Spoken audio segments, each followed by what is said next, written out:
उपमुख्यमंत्री एकनाथ शिंदे, आमदार विक्रांत पाटील आणि सिडको अधिकाऱ्यांची बैठक झालेली आहे आणि उपमुख्यमंत्री एकनाथ शिंदे यांच्याकडनं अधिकाऱ्यांवर ताशेरे ओढले गेलेले आहेत। आपल्यासोबत स्वतः विक्रांत पाटील, आपण त्यांच्याशी बातचीत करूया।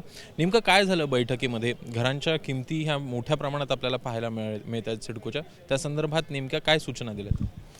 नवी मुंबईमध्ये आमच्या गरीब जनसामान्यांना, मराठी माणसांना स्वतःचं हक्काचं घर असावं, ही भूमिका महाराष्ट्राचे मुख्यमंत्री देवाभाऊ असतील किंवा उपमुख्यमंत्री एकनाथ शिंदेजी असतील, या सगळ्यांचीच सरकारची भूमिका आहे। पण सिडको अधिकाऱ्यांच्या नकारात्मक मानसिकतेमुळे यात कुठंतरी खेळखंडोबा या विषयाचा होत होता, कुठंतरी अडचण येत होती।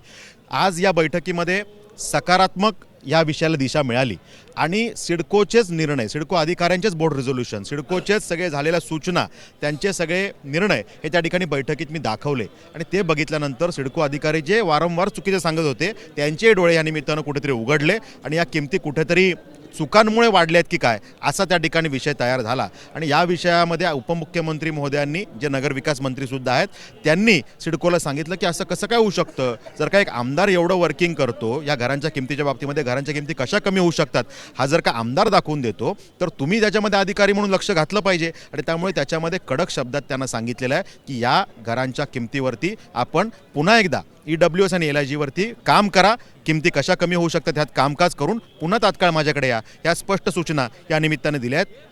आत्तापर्यंत 5 वेळा बैठका पुढे गेल्या आणि आता ही जी काही बैठक झाली, मी या बैठकीच्या बाबतीत समाधानी आहे की या विषयामध्ये सकारात्मक चर्चा झाली आणि अधिकारी जे वारंवार चुकीचे सांगत होते त्यांच्याही डोक्यात कुठेतरी तर प्रकाश या निमित्ताने पडला असावा। आणि मला वाटतं या निमित्ताने गरिबांना स्वतःचं जे घर आहे त्याच्या किमती कमी होण्याचा मार्ग कुठेतरी आता सकारात्मक पद्धतीने मोकळा झाला आहे असं माझं मन मला सांगतं। पण साधारणपणे कितीनी या किमती कमी होऊ शकतात? एकूण काय अंदाज आहे तुमचा? मुळात ह्याच्यामध्ये प्रायव्हेट बिल्डरच्या घरांच्या किमती या थोड्याशा कमी आणि सिडकोच्या किमती जास्त अशा पद्धतीनं हा विषय झाल्यामुळे लॉटरीला रिस्पॉन्स मिळत नव्हता। या ठिकाणी मी मागणी केली की प्रायव्हेट बिल्डरला जर स्वतः जमीन विकत घेऊन घरं बांधायला परवडतं आणि तुमच्यापेक्षा स्वस्त द्यायला परवडतं, तर सिडकोची स्वतःची जमीन असताना तुम्हाला का परवडत नाही? कारण सिडकोनी त्यात चुका केलेल्या आहेत। जमिनीची किंमत ही सिडकोनी खरं तर पकडली नाही पाहिजे, ती त्यात पकडली आहे।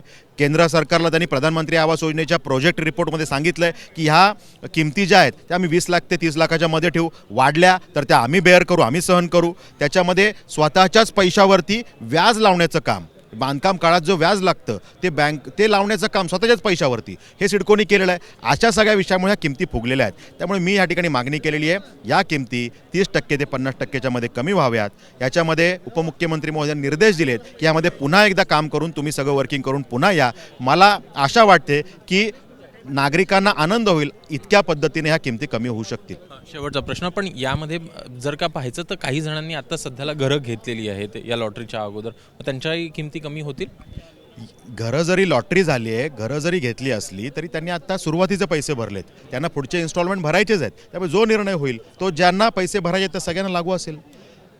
त्यामुळे याच्यामध्ये लवकरात लवकर ह्यापुढे मला पाठपुरावा अजूनही करायला लागणार आहे। ही लवकर बैठक व्हावी, सिडकोनी वर्किंग करून पुन्हा यावं, पुन्हा आम्ही उपमुख्यमंत्र्यांकडे जाऊन या विषयामध्ये सकारात्मक तोडगा काढावा, यासाठीचा पाठपुरावा नक्की करावा लागेल। तो आमदार म्हणून मी करीन, पण बैठक सकारात्मक होती, मला या बैठकीचं समाधान आहे। धन्यवाद आमची बातचीत केल्याबद्दल। तर एकूणच ज्या सिडकोच्या घराच्या किमती आहेत त्या अव्वाच्या सव्वा पाहायला मिळत आहेत आणि त्या संदर्भात आज बैठक होताना पाहायला मिळालेली आहे आणि उपमुख्यमंत्री एकनाथ शिंदे यांनी अधिकाऱ्यांवर कडक शब्दात ताशेरे ओढले आहेत। एकूण या संदर्भात पुन्हा एकदा नव्यानं सुधारित ज्या किमती आहेत त्या आणण्यासाठी सांगण्यात आलेलं आहे आणि सिडकोच्या घराच्या किमती या आपल्याला कमी होताना पाहायला मिळणार आहेत। कॅमेरामॅन सचिन शिंदेसह अभिषेक म्हराळ, ABP माझा, नागपूर।